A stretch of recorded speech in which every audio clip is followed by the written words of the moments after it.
안녕하세요, 유세입니다. 요새 면접 준비들 잘들 가십니까? 우리 그 신입 면접도 있고 지금 경력 이직도 한참 지금부터가 시작이죠. 면접 때문에 지금 마음고생 하시는 분들 굉장히 많으실 텐데요. 취업 준비생이나 아니면 이직을 준비하고 계신 모든 분들 화이팅 하시기 바라겠습니다. 오늘은요, 그래서 이 면접에 관련된 부분 중에서 가장 기본적인 거, 면접 이렇게 해야 성공한다. 완전히 기본기를 오늘 한번 면접 준비하는 기본기를 한번 함께 짚어보는 시간을 가졌으면 합니다. 그래서 지금 신입 직원이나 뭐 경력 사원들 같은 경우 나눠서 좀 면접 준비를 했으면 좋겠는데 이 기본기에 있어서만큼은 거의 뭐 동일하다 이렇게 말씀드려도 될 것 같아요. 자, 어떤 부분을 우리는 체크해야 될까요? 면접에서 준비를 할 때 보통 이제 마음의 부담이 많이 되니까 그런 질문들을 많이 하세요. 면접 어떻게 해야 가서 실수하지 않을까요? 면접 어떻게 해야 떨지 않고 면접을 볼 수 있을까요? 이런 말씀들 많이 하시거든요. 그런데 그 방법은 딱 하나입니다. 많이 준비하셔야 돼요. 많이 연습하셔야 되고. 근데 실질적으로 면접에 대해서 굉장히 부담을 갖고 있으면서 그 면접을 충실하게 준비하는 사람들은 기본기에 충실한 사람들은 그렇게 많지 않은 것 같습니다. 굉장히 고난이도의 면접 준비 필요 없고요. 기본기가 누가 더 충실하냐 거기에 대해서 이 승패가 난다고 해도 과언이 아닙니다. 오늘의 기본기 어떤 걸 체크해야 될지 함께 알아보도록 하겠습니다. 첫 번째는요. 정말 누가 생각해도 뻔히 나오는 어떤 그런 질문들 있잖아요. 거기에 대해서도 일단 제대로 준비를 안 하는 사람들이 있어요. 이제 그런 걸 언제 면접을 보면서 항상 느끼는 건데 저는 기본적으로 이제 대기업에서만 25년을 근무했고 실제로 수도 없이 많은 면접을 봤기 때문에 그 면접관들의 어떤 심리 상태를 잘 알거든요. 말씀을 드리면 면접관들은 굉장히 그 어떤 기능적이나 아니면 전문 지식이 아주 많은 사람을 호감을 느끼거나 뽑거나 그러길 원하지 않습니다. 면접관들의 기본 심리는 뭔가 하면요. 본인이 호감을 느끼는 사람은 무엇보다 기본기가 충실한 사람. 이 사람은 이게 입사를 하고 나서 발전 가능성이 있겠구나. 이 사람은 함께 일하기에 정말 충분히 기본기가 갖춰져 있구나. 경력이든 신입사원이든 마찬가지거든요. 기본기를 가장 중요하게 생각합니다. 기본기를. 그렇기 때문에 어떤 기본기를 내가 준비하느냐. 첫 번째가 바로 이 뻔히 나오는 유형별 문제에 대해서 질문에 대해서 과연 이 사람은 제대로 준비를 했나? 여기가 첫 번째 관문이에요. 왜 그런 거 있잖아요. 늘 나오는 질문. 뭐 본인의 성격의 장단점에 대해서 얘기해 보세요. 또는 뭐 입사 지원 동기가 뭡니까? 입사 후 포부는 뭡니까? 이거는 정말 누가 생각해도 나오는 어떤 그런 유형의 질문인데 이거조차 제대로 대답을 못한다 그러면 다른 거는 볼 필요가 없다라고 생각하는 면접관들의 심리가 대부분입니다. 그래서 지금 달달 외워서 이런 뭐 뻔히 나오는 질문에서 달달 외워라는 게 아니고 실질적으로 이 질문들에 대해서 내가 얼만큼 그동안 많이 정말 고민하면서 생각해서 진솔하게 얘기할 수 있는지 이 사람이 지금 그런 질문에 대해서 대답하는 걸 보면 이 사람이 많이 고민했구나. 이 사람은 정말 자기 이 마음속 깊이 진실되게 얘기를 하고 있구나. 보면 태도에서 알 수가 있거든요. 그런 문제를 한번 이제 준비를 하시는 게 좋을 것 같아요. 그래서 기본적으로 이제 그 뻔히 나올 질문을 지금부터 노트에 한번 적어보세요. 지원 동기, 뭐 입사 후 포부, 내 성격의 장단점, 뭐 이런 걸 쭉 해놓고 나서 그 회사에 맞춰서 내 성격 예를 들어서 내 성격 장단점을 얘기할 때도 그 회사 직무에 맞춰야 되는 거죠. 내가 뭐 마케팅에 지금 지원을 하는 상황이면 정말 내 성격의 어떤 크리에이티브한 점, 그래서 뭐 호기심이 많다든가, 뭐 새로운 사람들을 막 만나서 뭐 그렇게 어울리기를 좋아한다던가, 뭐 이런 부분을 부각시켜서 얘기를 해야 되는 거고, 뭐 재무회계 쪽 같은 경우는 제가 워낙 이제 성격이 이렇게 좀 이렇게 꼼꼼하고 뭐 이렇다는 그런 얘기를 하는 게 좋은데 직무랑 전혀 관계없이 자기 성격을 그대로 그냥 장단점을 얘기하는 사람들이 있어요. 그런 사람들은 정말 이제 이 분위기 파악이 안 되는 거죠. 그야말로. 그래서 뭐 재무회계 이런 데 이제 지원해놓고 실질적으로 뭐 제가 뭐 좀 덜렁거리는 게 뭐 꼼꼼하지 못한 게 제 성격의 단점이라고 생각이 됩니다. 뭐 이렇게 하면 뭐 전 떨어지겠습니다. 이렇게 작정하고 온 거죠. 그래서 기본적으로 유형별, 뻔히 나오는 유형별을 준비를 하면서 그 회사의 직무에 맞춰서 준비를 해서 실질적으로 키워드 중심으로 달달 외운 티가 나지 않게끔 그렇게 많이 몇 번이고 고민하고 생각해서 연습해 보는 거, 이걸 첫 번째로 베이스로 준비를 하셔야 되는 거고요. 두 번째 뭔가 하면 면접 보는 회사에 대해서 잘 모르고 가시는 분들이 의외로 많아요. 그래서 경력사원 같은 경우는 이런 경우는 이제 완전히 그야말로 탈락. 뭐 신입사원들도 마찬가지죠. 사실 그 회사, 내가 지금 어떤 회사에 지원하고 있지? 그 회사 홈페이지에 들어가는 거 완전히 기본이고, 실질적으로 어느 회사에 지원해서 면접 보러 가기 전에 면접 준비를 한다는 거는 그 회사의 경영 이념, 뭐 그 회사의 어떤 사세라는 거를 이제 그 홈페이지나 아니면 또 주요 기사들 있잖아요. 산업군에서도 이제 그 회사에 속한 어떤 그런 경제지에 나와 있는 기사들 전부 다 이제速독하셔야 되는 거고, 가장 중요한 건 뭔가 하면 만약에 그 회사가 어떤 일반 로드샵, 뭐 상품이 있다든지 어떤 서비스가 있다든지 뭐 점포가 있어서 브랜드가 있어서 그런 회사라고 하면 실질적으로 그 상품과 서비스를 체험해보는 건 아주 기본 중에 기본입니다. 우리 그 회사 제품 써보셨어요? 라고 하는데 아직 뭐 써본 적 없습니다. 라든지 아니면 어디 그 뭐 광화문이나 뭐 강남에 있는 뭐 그 회사 점포에 가본 적 있나요? 라고 하면 아직 거기는 뭐 제가 뭐 지방에 살아서 못 가봤습니다. 지방에 사는 거하고 그 점포 안 가본 거하고 아무 관계 없어요. 무조건 상품과 서비스는 경험해보고 실질적으로 뭐 그럼 경험해봤다라고 하면 뭐 어떻든가요? 뭐 물어볼 거 아니에요. 당연히 자연스럽게. 그렇게 됐을 경우에 자 제가 이제 이렇게 경험을 해봤는데 실질적으로 뭐 그 소비자 입장에서는 어떤 이런 걸 느꼈다. 그런데 이 회사에 이제 입사를 하고 그 상품이나 서비스를 경험해 보니 일단 그 이 시각 자체가 어떤 그 소비자 입장에서 어떤 그 직원 입장으로 자꾸 그렇게 바뀌더라. 그래서 내가 만약에 이 회사에 입사한다면 이런 점을 이렇게 치중해서 보완을 하거나 아니면 이런 점을 더 부각되게 한다거나 어떻게 그렇게 하고 싶다라는 어떤 뭔가 이 회사의 제품과 서비스에 대해서 사용해보고 그 다음에 내가 어떤 생각을 가지고 있다라는 것까지 얘기를 하는 게 가장 잘하는 것도 아니고 거기가 기본이라고 생각하시면 됩니다. 그래서 이제 그렇게 해서 실질적으로 이제 대답을 상품과 서비스를 경험해본 대답을 하게 되면 이 친구는 싹수가 있구나, 가능성이 있구나, 기본은 돼 있구나 에서 호감을 가진 상태에서 그 다음 질문들을 하기 때문에 실질적으로 훨씬 더 이제 유리한 입장에서 이제 출발이 되는 거죠.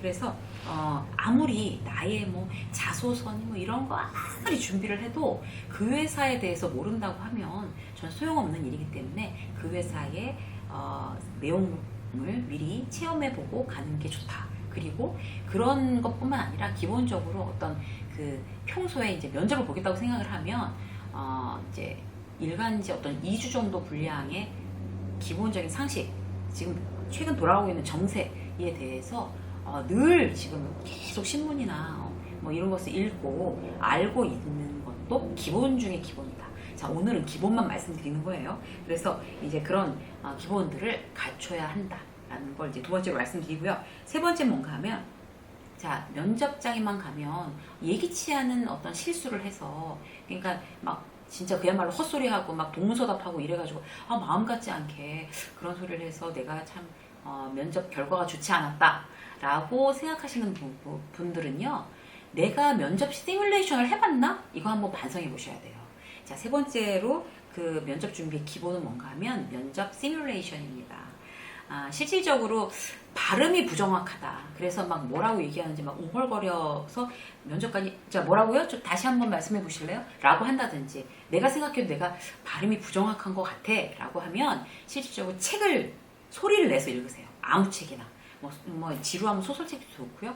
어떤 책이라도 책을 큰 소리로 자꾸 읽어버릇하면 굉장히 어떤 이제 효과를 보실 수가 있고요. 그렇게 해서 이제 발음을 좀 교정을 하시고, 그 다음에 면접관하고 눈 못 마주치시는 분들 의외로 많으세요. 그러면 이렇게 자신감이 없어 보이거든요. 이게 다른 데 쳐다보고 막 얘기하거나 아니면 고개를 자꾸 숙이거나 그런 게 나의 버릇이 아닌가 한번 생각해 보시고 실질적으로 이제 많이 연습하셔야 돼요. 그래서 눈을 마주칠 때 도대체 눈을 쳐다보고 있으면 내가 말을 못 하겠다라고 하면 이제 방법이 있어요. 그럼 어떤 방법인가 하면 이렇게 하는 거예요. 한 번은 한쪽 눈 보고 면접관에 오른쪽 눈 봤다가 그 다음에 왼쪽 눈 봤다가 그 다음에 이 코 가운데 여기 이쪽 부분 봤다가 이렇게 삼각형으로 계속 돌아가면서 보는 거죠. 이게 빨리빨리가 아니라 천천히 이렇게 하나씩. 이게 두 눈을 탁 마주치기가 어려운 분들은 그런 연습부터 시작하시는 거 효과 있으시고요. 그 다음에 이제 그래서 자, 발음을 정확하게 하고 눈 마주치는 연습이 되면 실질적으로 자신감 있는 사람처럼 보이는 첫 단계예요. 그리고 이 어깨를 이렇게 쫙 펴셔야 돼요. 왜 보통 이렇게 가면 이렇게 앉아 계시는 분들 계세요. 이렇게 하면 안 되고요. 허리를 펴고 어깨를 이렇게 탁 펴고 탁 바른 자세요. 이렇게 앉는 습관이 연습하지 않으면 또 막 무의식 중에 이렇게 돼요. 안 그러신 분들은. 제 옛날 사례를 한번 말씀드리면 그때는 이렇게 수시 면접이었어요. 수시 채용 때였나? 그래서 이제 그 정기적으로 뽑는 거 외에 또 이제 수시 채용을 이제 수시로 하는데 그야말로 그때 한 명을 뽑는 부서에 한 명을 뽑는 그런 면접이었는데 너무 많이 온 거예요. 그래서 일단 서류도 다 통과한 직원들이 그래서 막 한 8명씩 앉혀놓고 이제 면접을 보는데 너무 그 어린 친구들이 너무 막 제 마음에 안쓰러운 거예요. 이 중에서 어차피 한 명만 돼야 되는데. 그래서 제가 뭐를 했나 하면 너무 답답해서 이렇게 다 앉아있는 그 직원들을 향해서 이렇게 허리 펴고 어깨 펴고 앉는 연습을 시켰어요. 왜냐하면 그리고 제가 솔직하게 얘기해줬어요. 어차피 한 명 뽑는다. 한 명 뽑는데 우리 회사랑 인연이 있는 사람이 뽑히는 거고 여러분들은 다른 데 가서 다시 면접을 봐야 될 수도 있다. 지금 그 한 명 외에는. 그러면 오늘 내가 선배로서 하나 해주고 싶은 얘기는 자 허리 펴세요. 어깨 펴세요. 이런 걸 가르쳐준 적이 있어요. 그만큼 중요해요. 어깨 펴고 허리 펴는 거. 그래서 자 눈 마주치고 발음 정확하게 하는 거 책 읽는 거 연습하고 어깨 허리 펴고 그 다음에 해야 될 건 뭘까요? 바로 미소 짓는 거. 그러니까 일단 들어가면서부터 인사하면서부터 이렇게 웃는 얼굴을 연습해서 들어가면 실질적으로 훨씬 더 호감 있는 그런 이미지를 전달할 수가 있어요.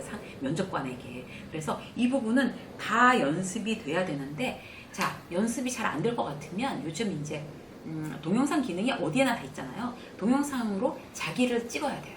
갖다 놓고 이제 앞에다가 핸드폰 갖다 놓고 이렇게 들어가서 탁 허리 펴고 앉아서 그 다음에 이제 책을 큰 소리로 읽으면서 이제 카메라를 쳐다보면서 눈을 마주친다고 생각하고 이렇게 하는 연습을 수도 없이 해보는 것도 정말 자기를 당당하고 자신 있고 호감 있는 사람으로 이렇게 스스로 셀프 트레이닝 하는데 아주 좋은 방법입니다. 그렇게 해서 이제 스스로 이제 자세나 이런 거를 고치도록 영상을 꼭 찍어보세요. 찍어보시고 책을 읽어보시고 그렇게 해야 고칠 수가 있습니다. 그렇게 해서 시뮬레이션 하시고 친구들끼리 같이 취업을 준비하는 분들이라고 하면 서로 찍어주고 서로 이제 모니터링 해주는 것도 되게 중요한 것 같아요. 혼자 연습하는 거는 내가 정말 제대로 하고 있나 잘 모르니까. 그래서 너 이렇게 눈을 마주치는데 너무 그다음 처음에는 웃다가 나중에 미소 없어진다. 막 이렇게 친구가 얘기해 줄 수 있는 거잖아요. 둘이서 서로 같이 시뮬레이션 하는 것도 좋은 방법입니다. 그다음 네 번째는 이것도 굉장히 기본인데요. 많이 들으셨을 거예요. 그런데 왜 자꾸 모든 이런 이제 조언해 주시는 분들, 면접해 주시는 분들이 이 얘기를 중요하게 얘기를 하나 하면 아무리 강조해도 그런 분들이 또 나온다는 거죠. 어떤 건가 하면 지각하는 거. 정말 진짜 어이없는데 지각하는 사람들이 있어요. 근데 그거는 그 시간에 맞춰가겠다고 생각을 해서 지각을 하는 거예요. 1시간 전에 도착한다고 계산하고 그 면접하러 가는 그 회사에 1시간 전에 먼저 도착을 하세요. 그래서 뭘 하나 하면 장소까지 다 확인해 놓은 다음에 거기 실내에 있을 필요 없잖아요. 그럼 나와서 어떤 걸 하나 하면 그 주변을 햇빛을 보면서 걷는 거예요. 그러니까 지금처럼 막 폭염일 때는 어쩔 수가 없지만 약간이라도 좀 그늘 있거나 좀 좀 시원한 쪽으로 해서 햇빛을 직접 쏘이면서 이렇게 팔다리를 막 흔들면서 이렇게 걸으세요. 그렇게 되면 뭐가 달라지나 하면 혈색이 달라져요. 에너지가 달라져요. 면접관들은 그 사람들을 보면서 그 사람이 가지고 있는 마음가짐, 그리고 어떤 그 사람이 가진 어떤 브레인, 뭐 이런 것도 중요하게 생각하지만 가장 중요한 거는 그 사람이 가지고 있는 밝고 정말 활력 넘치는 에너지예요. 그런 게 사람한테 느껴지거든요. 특히 신입사원들의 같은 경우는 더 이제 그런 부분이 부각이 돼야 되겠죠. 근데 그런 에너지를 막 긍정적인 에너지를 확 이제 몸에다 붙이려면 어떻게 해야 되나 하면 햇빛 보고 걷는 게 최고의 방법이에요. 그래서 막 팔다리를 흔들면서 걷고 이러면 얼굴이 정말 이렇게 에너지가 이렇게 막 도는 그런 혈색이 좋아진답니다. 그거는요, 막 그 면접 본다고 돈 내고 화장하는 사람들도 있고, 남자들 같은 경우도 막 머리 막 미장원에 가서 하는 그런 분들 계시는데, 미용실 이런 데 가서. 그런데 그것보다 햇빛 보고 걷는 게 그냥 자기 혼자 화장하고 햇빛 보고 걷는 쪽이 훨씬 더 에너지는 좋게 만들고 남들 보기에 좋은 이미지를 줄 수가 있어요. 이거는 정말 100%예요. 그래서 여러분들한테 강추하는 거니까 꼭 그렇게 하시고요. 그리고 이제 들어가기 전에 계속 스마트폰 보고 있는 거는 굉장히 에너지를 뺏기고 이렇게 신경을 분산시키기 때문에 그건 안 하시는 게 좋고요. 들어가기 전에 스트레칭 하는 거 되게 중요해요. 왜냐하면 자신감 넘치고 당당하게 사람을 만들어요. 그러니까 왜 그 동물들이 왜 그 이렇게 몸집을 막 이렇게 부풀리잖아요. 적한테 크게 보이기 위해서. 그거랑 같은 이치인 것 같아요. 어떻게 스트레칭을 하냐면요. 이렇게 손을 쫙 이렇게 올리고 옆으로 쫙 이렇게 하고, 그럼 내가 이렇게 이만한 거예요. 지금 위에도 이만한 거, 옆으로도 이만한 거, 내가 굉장히 커진 거죠. 이만큼 자신감이 붙습니다. 그래서 스트레칭 위로 옆으로 해서 스트레칭 이렇게 막 몇 번씩 하시고 몸을 막 움직이시고, 아, 난 할 수 있어, 이렇게 하는 게 중요한 거지 머릿속으로만 막 돌린다고 해서 자신감이 막 저절로 생겨나는 건 아니거든요. 그래서 꼭 스트레칭 그렇게 하고 들어가시고요. 그리고 이제 그렇게 막 햇빛 보고 걷고 스트레칭하고 그러면 일단 기본적으로 이제 몸에 자신감이 붙기 때문에, 아, 이제 자신감 붙었어, 잘할 수 있겠다 라고 마음을 먹고 이제 면접에 들어가는 겁니다. 여기까지가 이제 기본적인 어떤 준비고요. 한 가지 사소한 팁을 하나 더 말씀을 드리면, 말을 할 때 쓸데없는 막 그 조사나 쓸데없는 막 그 문장을 막 덧붙이는 분들이 계세요. 그게 뭔가 하면 이렇게 긴장이 돼서 그런 것 같기도 하고, 나쁜 습관, 이거는 나쁜 습관이니까 하지 마 라고 누구한테 못 들어서 그런 것 같아요. 그러면 그거 중에 어떤 건가 하면, 네, 저희 학교는 뭐, 그러니까 학교를 얘기할 때도 막 저희 학교 이렇게 얘기를 한다던가, 그리고 저는이 계속 문장마다 붙는 거예요. 저는 그렇게 해서 어떻게 했고, 저는 이렇게, 저는도 필요 없고요. 그런 말 필요 없잖아요. 내가 지금 얘기하고 있는 건데. 그리고 또 어떤 건가 하면, 뭐 제가 이런 것도 필요 없고, 그 다음에 그럼 지금 뭐 이렇게 질문을 받았어요. 그러면 본인 성격의 장단점에 대해서 얘기해 보세요. 아니면은 뭐 입사 동기에 대해서 얘기해 보세요. 이렇게 얘기하면 그냥 이게 네, 그리고 이렇게 얘기를 하면 되는데, 입사 동기에 대해서 말씀드리겠습니다. 입사 동기에 관해서 말씀드리겠습니다. 이 말을 붙이는 분들이 계세요. 아닙니다. 이거 절대로 붙이지 마세요. 필요 없는 말은, 내가 필요 없는 말은 붙이지 않는다라는 거를 기억해 두시고, 그리고 어떻게 기준을 삼으시냐면, 빼도 의미가 다 통하는 말들을 다 빼는 거예요. 자소서에도 마찬가지, 그 다음에 가서 면접 볼 때 얘기할 때도 마찬가지. 그리고 실질적으로 이제 이것도 이제 사소한 팁인데요. 어떤 분들 계시냐면, 면접을 볼 때 내가 대답을 제대로 못했어, 그래갖고 면접을 망한 것 같아. 근데 나중에 이제 뭐 더 말씀하시고 싶은 분들은 마지막으로 뭐 말씀하시고 싶은 거 하세요, 뭐 이렇게 얘기하잖아요. 그럴 때, 제가 오늘 면접을 잘 못 본 것 같아서 그 개인기 하나 해도 되겠습니까? 실제로 저는 면접 볼 때 이런 구직자들 봤어요. 그리고 노래를 하겠다는 둥 막 이렇게. 근데 그거 안 좋아요, 결론적으로 말씀드리면. 그래서 제가 그때도 뭐라고 그러냐면, 안 됩니다 이랬어요. 왜 안 되는가 하면, 밖에서 기다리고 있는 지금 저 다수의 면접자들의 정말 이 두근거리는 그런 초조한 그런 심정들에서 그 시간들을 다 뺏는 거기 때문에, 그렇게 하는 거 굉장히 이기적인 방법입니다 라고 얘기를 해줬어요. 어디 가서 그러지 말라고. 그래서 무리수를 둔다. 그리고 막 이렇게 면접관들을 웃기려고 막 갑자기 돌출 행동 하는 거 있잖아요. 정말 이렇게 빵 터져서 웃으면 괜찮은데 그나마 넘어가는데 왜 웃기지도 않는데 이렇게 썰렁해지는 거 있잖아요. 그럼 정말 돌이킬 수 없어요. 그래서 가능한 그 면접을 보는 사람들은 면접관들은 대부분 보수적이고 그 회사에서 오래 일한 사람들이에요. 그래서 그 기본기, 성실성, 그 다음에 가능성 이런 거를 보는 거지 그렇게 막 그 갑자기 무리수를 둬서 돌출 행동하는 거에 대해서 호감을 갖는 그런 면접관들은 거의 없습니다. 그렇게 아시면 될 것 같아요. 그래서 오늘은 면접 준비 이렇게 준비하라 해서 가장 기본적인 면접 준비에 대해서 몇 가지 말씀드렸습니다. 일단 면접이 그 날짜가 확정이 되든 아니면 이제 어쨌든 예정이 돼 있잖아요. 그렇게 되면 지금 어떤 굉장히 난이도가 높은 어떤 다른 거를 찾기 이전에 일단 이 기본기에 내가 지금 충실한가부터 체크해보는 그런 여러분들이 되신다면 면접에 훨씬 더 그 성공 확률이 높을 거라고 자신 있게 말씀드릴 수 있습니다. 유생의 직장 수업 면접 시리즈였습니다. 고맙습니다.